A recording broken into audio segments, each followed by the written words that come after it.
तर मुळात आपण पुन्हा एक गल्लत अशी करतो की राजकारणामध्ये कोणी कोणाचा कायमचा शत्रू नसतो किंवा कायमचा मित्र नसतो. शेवटी त्या त्या वेळची ॲडजस्टमेंट ही पाहिली जाते राजकारणामध्ये.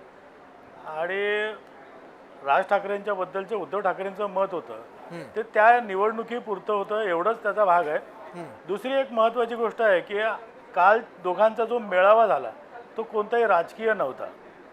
त्याच्यामुळे आपण त्याच्यावर राजकीय आडाखे बांधणं आता म्हणजे मला तरी ते गैर लागू वाटते, कारण इतक्या चटकन आपण त्याच्यावर राजकीय आडाखे बांधणं म्हणजे इष्ट ठरणार नाही आत्ताच्या परिस्थितीमध्ये, कारण अजून खूप काळ जायचा आहे. ओके. मुळात परिस्थिती अशी आहे की राज ठाकरेंचा पक्ष जो आहे तो भाजप आणि काँग्रेस ह्या केंद्रीय पक्षांना, म्हणजे ज्या राष्ट्रीय पक्ष जे आहेत त्यांना नेहमीच अडचणीचा ठरणार आहे, कारण बिहारच्या निवडणुका आहेत पुढे. तर त्यांना जर का सोबत घेतलं तर त्याचा परिणाम त्यांना देशभरातल्या इतर निवडणुकांमध्ये होईल.